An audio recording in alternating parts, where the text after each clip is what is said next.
माशी मैदान में हुकूमत के लिए चैलेंजेस कम नहीं हुए। गो कि माशी मैदान में हुकूमत को कुछ कामयाबियां मिली हैं, जैसा कि IMF से स्टाफ लेवल एग्रीमेंट हुआ और हुकूमत को रिकॉर्ड ज़र मुबादला भी हासिल हुआ। आदाद-ओ-शुमार के मुताबिक तरसीलात ज़र में 37% का रिकॉर्ड इजाफा देखने में आया है।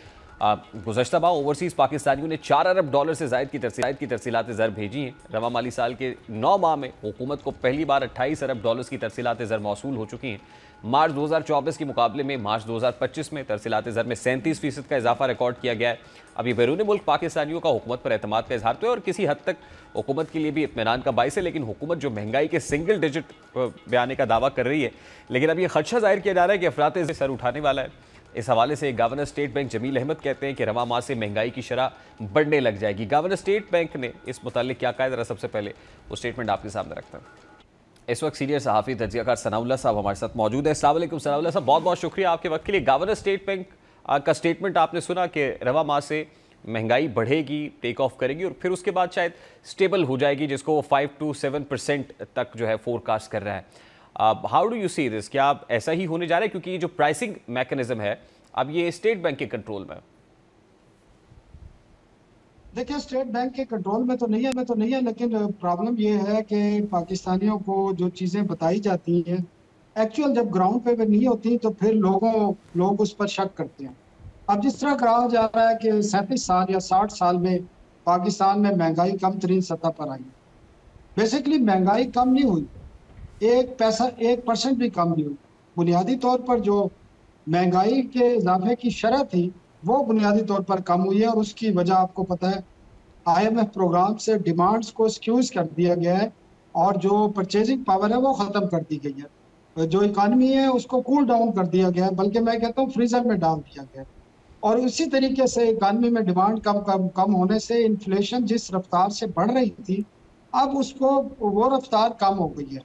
अब आगे जहां तक आप कह रहे हैं मजीद इन्फ्लेशन 5% से ऊपर जाएगी, स्टेट बैंक कह रहा है, पाकिस्तान में ये चीजें अनएक्सपेक्टेड होती हैं। अब जब गंदम की फसल आनी है और उसकी प्राइसिंग होनी है तो ये उन चीजों की बुनियाद होती है, गंदम है, राइस है और बाकी फसलें हैं।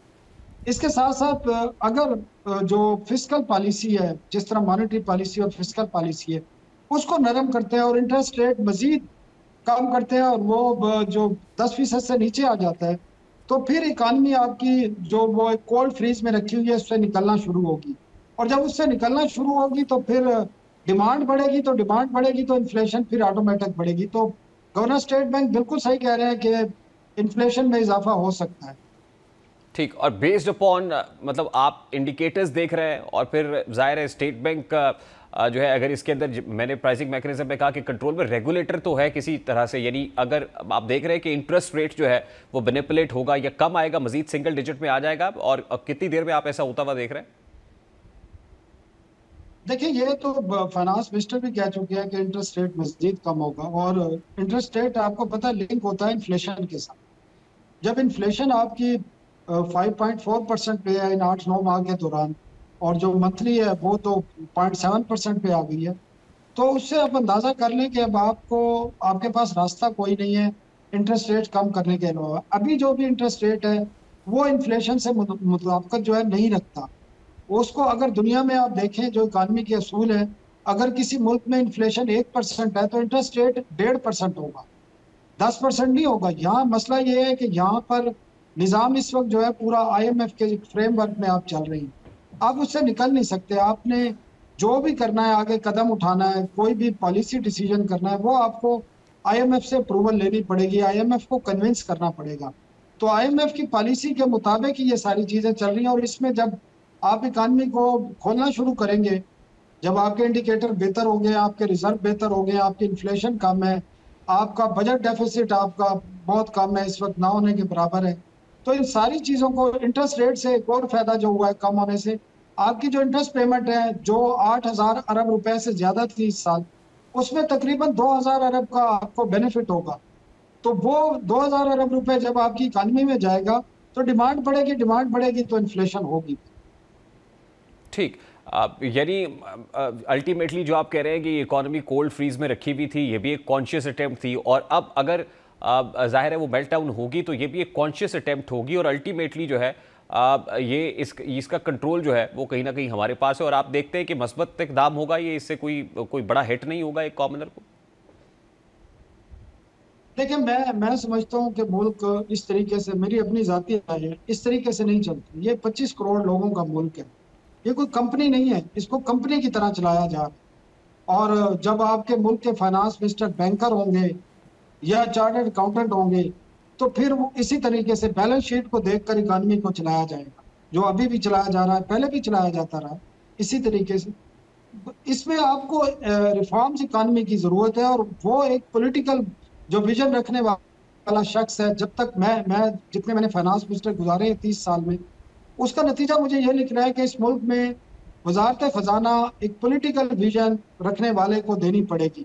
अगर चाइना में इकानमी में बूम आया है, बिल्कुल उनका नक्शा बदल गया कि 40 साल में, तो वो किसी बैंकर ने या इकोनॉमिस्ट ने नहीं किया, वो मौजूद उनकी पॉलिसी थी, उनकी फिलॉसफी थी, उससे निकला है। या दुनिया में आप कहीं भी चले जाएं, वहां जितनी भी इस किस्म की रिफॉर्म्स आई हैं, जहां पर जो आपकी लोअर क्लास और मिडिल क्लास ऊपर आई है, आपकी इंडस्ट्री ने ग्रूम किया, आपकी एक्सपोर्ट बढ़ी है, आपकी एग्रीकल्चर की पैदावार बढ़ी है, आपके पास इनोवेशन आई है, टेक्नोलॉजी आई है, तो वो एक पॉलिटिकल विजन रखने वाले शख्स की वजह से आई है, उनकी स्ट्रेटेजी की वजह से आई है।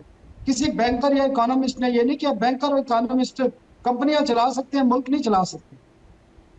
सनाउल्लाह साहब, आपकी मौजूदगी का फ़ायदा उठाते हुए अब ये जो अमरीकी टैरिफ है, इस पे इसके जवाबी टैरिफ के तौर पे या क्या बेफिटिंग रिप्लाई हो सकता है, इस पर खासी बात हो रही है। क्या पाकिस्तान इस पोजीशन में है कि रिस्पॉन्ड कर सके इन एन इफेक्टिव या इंटेंस मैनर?